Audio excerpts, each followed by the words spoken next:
And so, ladies and gentlemen, welcome back to the West Coast offense. And we have a full house again. As always, I'm Lucas Stackpole, joined by Peter Pappalardo and Bob Hauk. Bob from Philly, back from South Korea.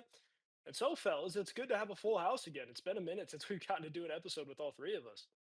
Simply brilliant. Drink it in. We're back. This is beautiful. This is beautiful. Pete, you're muted again. No. I caught myself that time. No, we're all back to being evenly spaced out across the U.S., and that's nice. Indeed. It's definitely That's nice to true. have the. It's nice to have the entire squad back for once.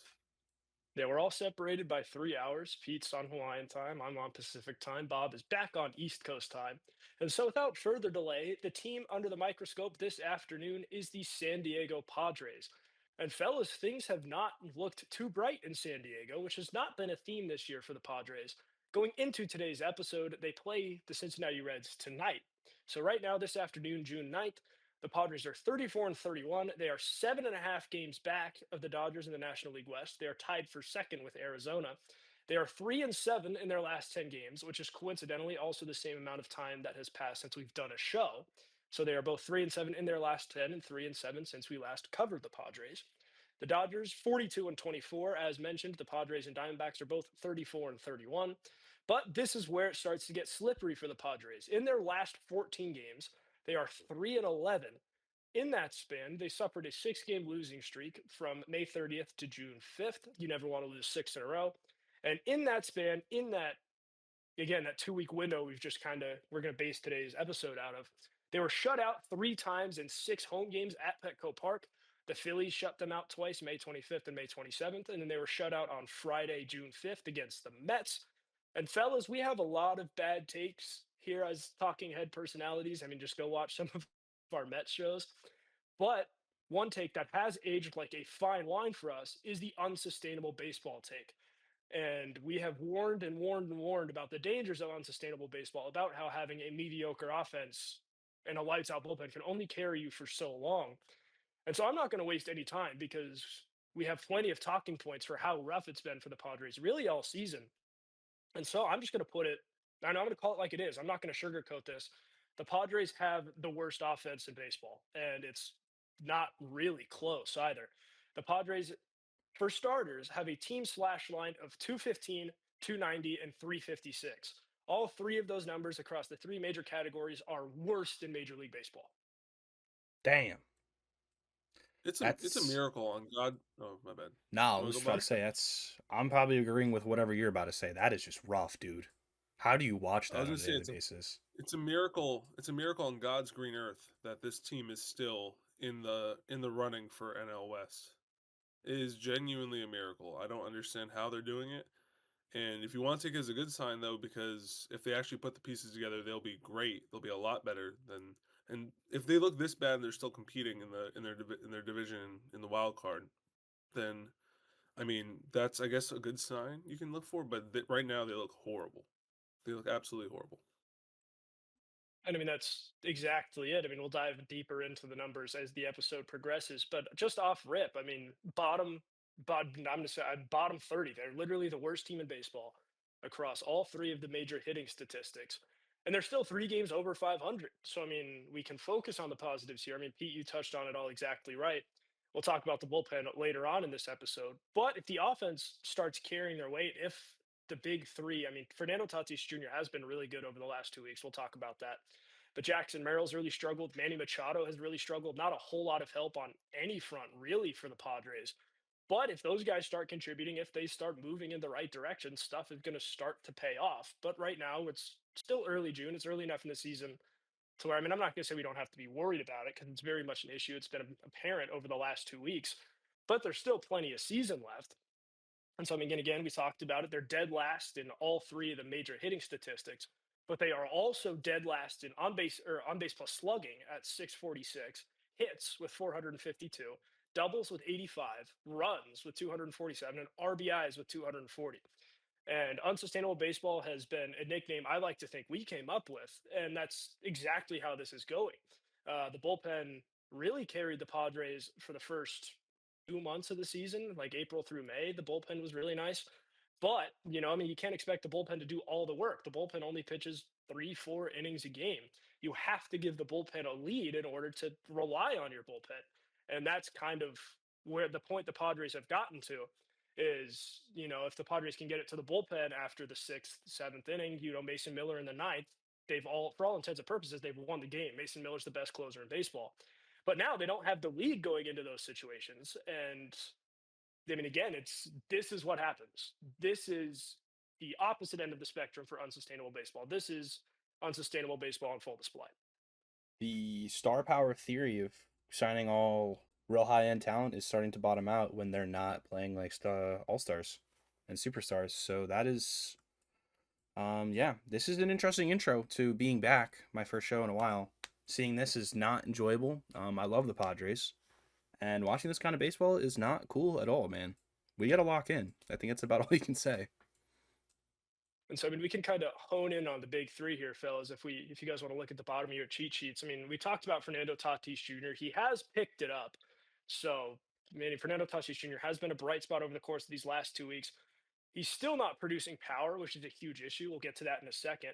But since May 19th, that's right around 3 weeks ago, he's batting 385 with a 444 on base percentage. That is good. That will play every day of the week. His slash line this season 269, 339, 332.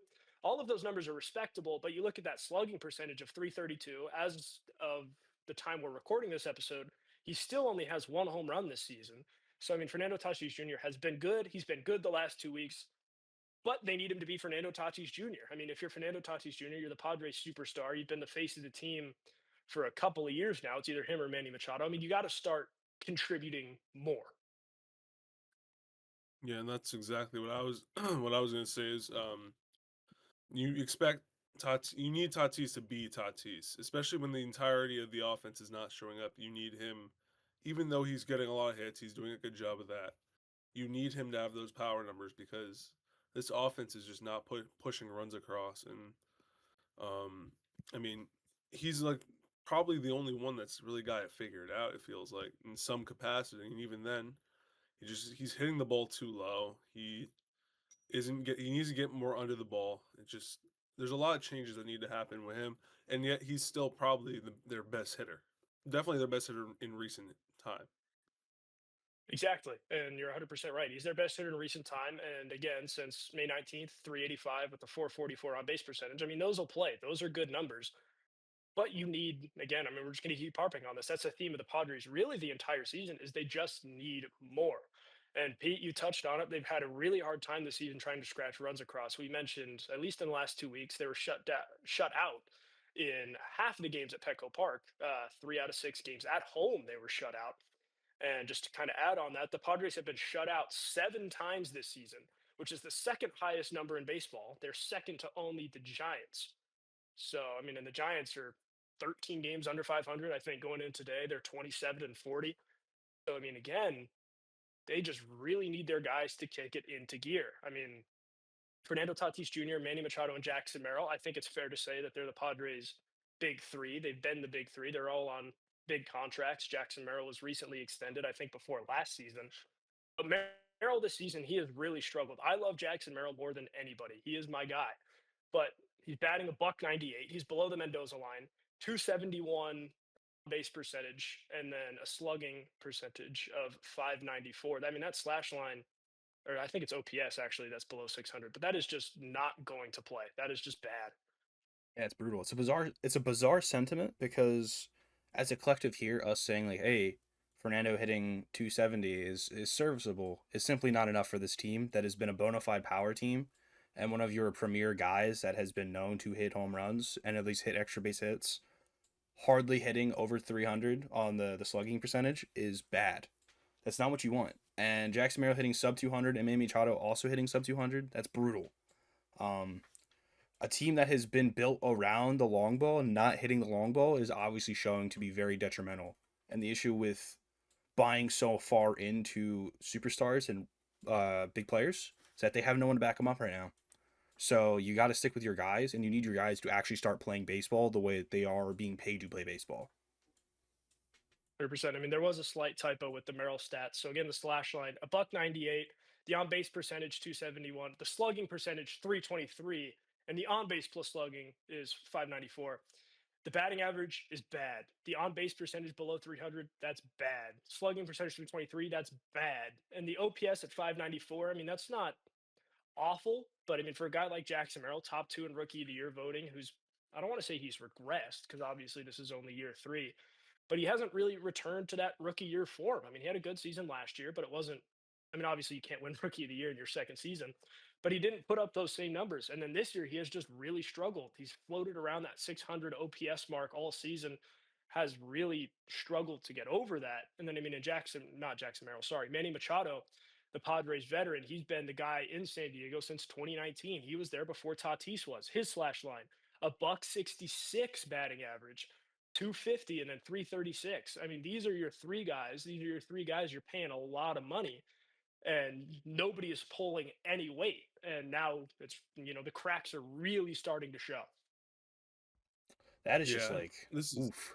this is this is rough. This is like, especially from Manny Machado. Like these guys, when do you, as a front office, start looking internally at the coaching staff and start thinking this might be a problem within our management, like in our coaching? Because like if everybody's having such a hard time, this feels like it's more than just like a few guys are going through a rough patch. It feels like everybody in the lineup is going through a rough patch. Like, I mean, I think honestly, I mean, it's easy to point fingers at the coaches, and I mean, for all intents and purposes, it could very well be a coaching issue. But I mean, at the same time, the counter argument to that is, I mean, the coaches aren't on the field. Stam and the manager can only do so much. The hitting coaches can only do so much. You have to play through your stars, especially in a sport like baseball, where it's ever apparent that one guy can't carry a team. I mean, look at Trout and Otani on the Angels. They didn't sniff the playoffs. So I mean, you could have a generational talent, and I would argue that Machado, Tatis, and Merrill, in their own way, are all generational talents. I mean, these guys are all superstars. I mean, Machado's at his highest as a superstar. He was an all-star last season. Tatis is a perennial MVP candidate, or at least he was before 2023. And again, we talked about Jackson Merrill being top two in the rookie of the year voting in his rookie season. I mean, these guys have superstar ceilings. We have seen them play like superstars. I mean, it's easy for us to say, why are these guys getting back to form? But I mean, the numbers don't lie. I mean, this is a serious regression from everybody. And if you're the Padres, you need your offense to run through these three guys. And when these three guys don't contribute, this is what you get. I mean, but to back up my point, I just, you know, we know better than anybody that poor coaching can definitely hold the team back, and not only just hold the team back in the moment, but also in development and working with guys to like help them fix their problems. So like I understand what you're saying, but at the same time, I feel like if it's this widespread of a problem between like all of the hitters, there has to be something further than just I'm not usually one to blame coaches, but I think in this situation with everybody looking this bad and no changes being made, has it can't possibly just be everybody slumping all at once, you know. Got to be the approach. I've been zoning out just a tiny bit looking at the official stats just from the whole stat sheet, and I would give both of you a lot of money out of my pocket, which I probably don't have, if you could guess the guy who has a higher batting average than Jackson Merrill, Manny Machado, and Xander Bogarts amongst almost Is he a qualified hitters. He is he a has Padre or is this he is a just all Padre, like on recent? the team currently, yes, and he has been mostly DHing this year. Is it Castellanos who just got DFA'd? I don't see him on the list. It would be one Okay, because he got Miguel DFA'd. Andujar. Yankees The much? Miguel Andujar A hitting goat. He's 255 a goat. He's a is goat. out hitting Gavin Sheets, Ramon Laureano, Xander Bogarts, Manny Machado, and Jackson Merrill. And So, and speaking of actually, Ramon he is here. Sorry, Laureano, he is here. Nick Castellanos was hitting a buck 91 before he got released. and so I So the mean, guy the I mean, Phillies you mentioned, were paying to go to the Padres just got released by the Padres. So that's cool. and so I mean, and Bob, I mean, to your point about Ramon Laureano, he suffered a hip injury recently, underwent surgery for it. So there's a very real possibility we don't see Ramon Laureano the rest of the year, and that is a big blow to an already bad offense. I mean, Laureano, the numbers weren't great, but he's a defensive wizard in the outfield, anywhere in the outfield. Obviously, I remember his time in Oakland. He's made some of the best throws I've ever seen. And for a few years now, the Padres outfield depth has been kind of an issue. So even if Laureano isn't producing the way we know he can at the plate, that's just the Padres losing a body. I mean, we mentioned Castellanos got DFA'd. He could play outfield. So I mean, it's just this is a multifaceted issue across a whole bunch of different fronts. I mean, Bob, you mentioned the approach. Pete, you mentioned the coaching. So, I mean, and I mentioned everybody's kind of in a slump right now. And the hard thing is all of those things are true. It is just a perfect storm of bad for the Padres right now. Yeah, it is. It's gnarly looking at this entire stat sheet. I mean, even their big signing from Korea, who you just mentioned earlier, I came back from there, Sungmoon Song, hitting a buck 94. He has hardly any at bats this year. I mean, seriously, like it is just all going wrong. There is not a single guy hitting over 270 amongst qualified hitters on this team. Like that is bad. That's really bad. Yeah, that's really the only way to put it. It is really, really bad. And we've all touched on it really for as long as we've been covering the Padres. I mean, unsustainable baseball, again, has kind of been the term we coined. But these guys are all really good. These guys are all just underperforming. That's it. It's the only way to put it. And Pete, I mean, you touched on it even at the beginning of the episode. I mean, if all of these guys can not even return to their past selves, if Merrill and Machado can get up over the Mendoza line, if they can just contribute in any capacity, I mean, the Padres are already going to be better. Um, and I think, if there is a good thing about where the Padres are right now, and again, it's something we've touched on really the last couple of episodes, is if everybody starts pulling their weight, the Padres are going to be a scary team. We'll talk about the bullpen here in a second, but that is a top five, arguably top three. And these are objective statistics too. This is an objectively top five at worst bullpen in baseball. If you have an offense that can support the bullpen, once they get to that point, I mean, the Padres are gonna be scary. It's just a matter of if everybody can figure it out. And I mean, again, we're recording this on June 9th. For all intents and purposes, it's still early in the season. But, the time is running out to say that. If we're having this talk about the Padres a month from now, right before the All Star break, it's an entirely different outlook. Yeah, that line really catches up to you quick. The it's still early. It's still early until it isn't, and that will definitely catch up with a team very quickly. And a team like this, where it's way more frustrating with a team that has the talent to produce and they're not producing, and they cannot let this keep going much longer. They need to have a sense of urgency because I know it's still early, but you look ahead a few weeks from now, and it's no longer early. And then next thing you know, your team is you're fighting just to scrape by, and you don't want to have to do that. You want to be able to jump on it now. So they need to show a little bit of a sense of urgency because the bullpen has been doors. So I mean, 100%. And that's it. I mean, Pete, you kind of put it perfectly. I mean, these guys have the capabilities to produce, but they're not. And so if you have to be in this situation, if you're the Padres stuck in the storm that you are, it's not like you don't have a talented roster. It's not like the Padres have a bad roster on paper, which makes this so much more frustrating for Padres and Padres fans. But at the same time, I mean, there's very much a light at the end of the tunnel. I mean, it's easy for us to say, yeah, just go up there and hit the baseball. But that's what needs to happen. I mean, Machado and Merrill, both below the Mendoza line, they've scored the fewest runs of anybody in Major League Baseball across all three categories of a slash line. The Padres are the worst team in baseball. You mean you get if you get out of the basement, if you literally just stop being the worst objective hitting team in baseball, you're going to start winning games. It's just a matter of, as obviously, it's so much easier to say than to do. But if that starts happening, I mean, we know the Padres are going to start picking it up again. Simply have to lock in. A hefty anchor applies to nothing useful if the ship can't find a place to dock, and that has been the case with the offense. I would like to further mention talking about how the offense is struggling so much. I mean, it's chalked. We just mentioned Nick Castellanos got released, has more home runs than Tatis, who is an everyday player and is supposed to be the bona fide superstar of this team. So that's kind of where we're at. I think we're cooked, squad. I think within a month's time when we revisit this conversation, if they're still having this problem, that's when you want to panic. But thankfully, it's only early June, so you have the summer to figure it out technically. Don't know how you guys feel about the timeline of seasons. I think it's not detrimental just yet. And I think we're all on the same page. And Pete put it perfectly. I mean, it's too early. It's early, sorry, it's early in the season until it's not. And I mean, we've all said variations of the same thing. I mean, if we're having this talk about the Padres at the All-Star break, then yeah, I'm a lot more worried. And moving away from the offense, the starting pitching is not league worst, but the starting pitching has also been below average. So I mean, the Padres pitching this staff this season, 18 and 22 win loss. So I mean, win loss is kind of overrated, but they are below 500 on that front, and they have a 4.55 ERA, which is 20th in the major leagues, below average.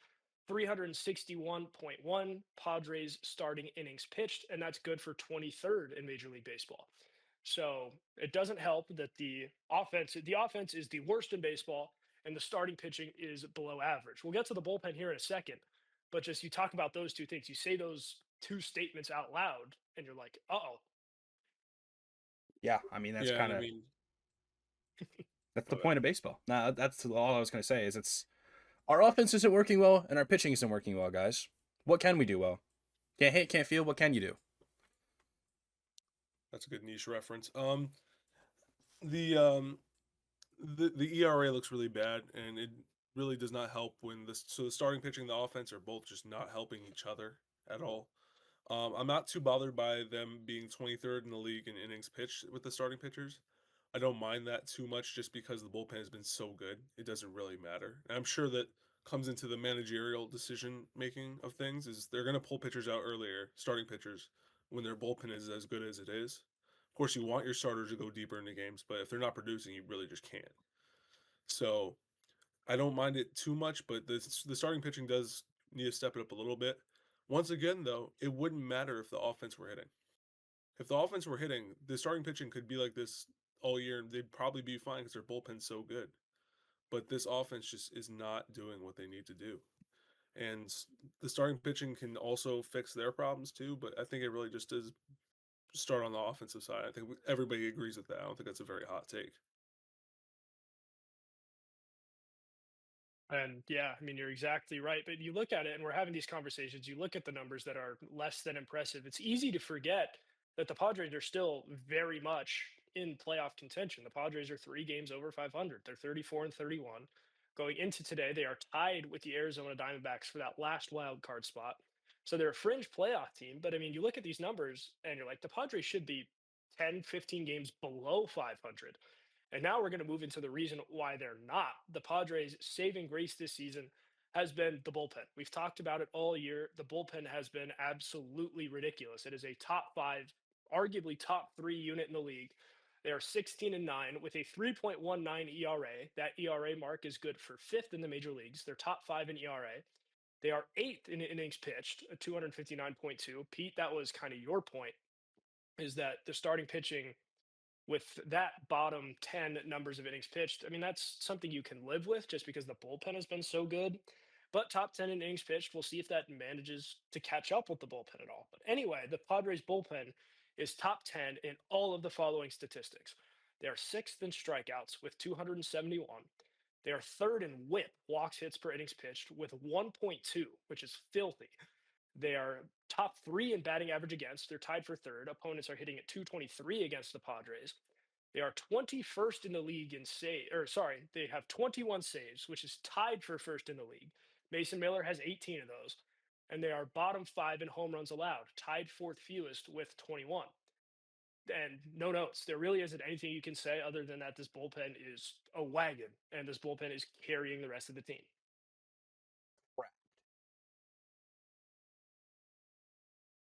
This poor bullpen, man. They're like it's like 20 what year was it LeBron 2016 LeBron just carrying them on their backs Yeah, single-handedly basically. that was You have just the best LeBron's closer. entire Cavs career. Yeah, basically. Um you've got Mason Miller, just the best closer in baseball.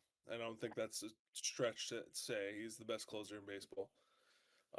Absolutely dominating. Batting average against being 223 is beautiful. From an entirety, like the entire bullpen, that's beautiful. The whip being 1.2 is ridiculous. It's just, I just can't believe that, that how good this team is with just the bullpen really having it figured out. Nobody else has it figured out, and they're winning as much as they are. And credit to the bullpen, man. They're absolutely a wagon, like you said. I mean, there's not a lot And I to mean, add to, yeah, not a lot to add to that. I mean, I think we all share obviously the same sentiment. It's easy to just say, yeah, they've been really good, but I do find it interesting that if they can find a way to just get enough wins or get the offense somewhat manageable enough to find a wild card spot, this is a type of game plan that will win you playoff series. So if they can at least get to October, which I mean we're talking very far ahead, obviously, but I'm just saying this is extremely sustainable for playoffs. So once they find that stride, might be really scary in the West, honestly. And Bob, I love that take out of you because you're exactly right. I mean, this is the team, at least with how the Padres have won games this season. I mean, the Padres are a team manufactured to win baseball games in October. A top five bullpen, a top three bullpen. We've seen it through the last couple of playoff runs. I mean, look at like the 2015 Royals, just for example. That team was not carried by the bullpen, but you had a lead going into the sixth inning. The game was over. And the Padres, at least this season, had been that kind of team. And I mean, we've all said variations of the same thing. So, I mean, we're going to beat a dead horse because it's really the theme of the episode. This is what needs to happen. But I mean, you look at the bullpen being as good as they have been for as long as they have been. I mean, they've been dominant for 2.5 months. I don't see a real reason to believe they're ever going to not be dominant this season. But I mean, if everyone, I mean, we really do keep beating a dead horse, but this really is what has to happen. If everybody starts pulling their weight, I wouldn't want to play these guys in October. Definitely not. And I'm worried. I'm a little worried. We mentioned how many innings pitched the Padres bullpen has. I'm worried that the lack of the starting rotation, like staying in the game a long time, is going to wear out their bullpen come playoff time.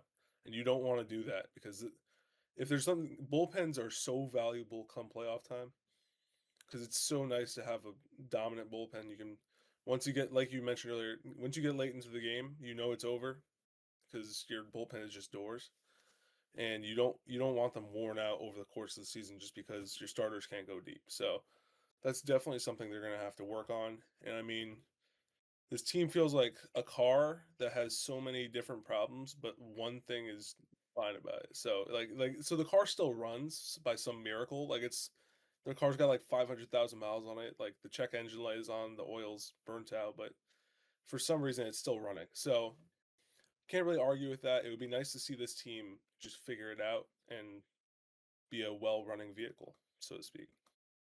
So, I mean, again, the Padres eighth in the league in innings pitched. And I mean, that's an interesting point from you, Pete, because right now it's the bullpen is carrying the offense. The bullpen has been able to pick up the offense's slack. But you want to get later into the season, you don't want to burn out your bullpen. And this Padres offense is good enough to carry the bullpen. If there comes a time in July, August, September where the bullpen starts to fizzle out, which is entirely possible. I mean, it's the Padres bullpen might not be this dominant for a whole season, which is just as possible. And if they're not that dominant and the offense stops producing, then this is going to go really bad really fast for the Padres. But if the offense kicks it into gear, you can afford for the bullpen to kind of ease off the gas a little bit because naturally guys are going to get worn out. We haven't even hit the dog days of summer yet. But right now, the Padres bullpen is carrying the offense. This time in, let's say August, late in the season, you need the Padres offense to be carrying the bullpen. I know that they can. We know that they can. And again, it's just a matter of whether or not they do. Great point. Not a whole lot to compound on there. It's really just needing the offense to lock in. I think that's if I were to take away a theme from this episode, it's locking in, and we have what about a month till All Star break. Just getting the baton off to the All Star break so that the hitters can take a break and circle back and touch base.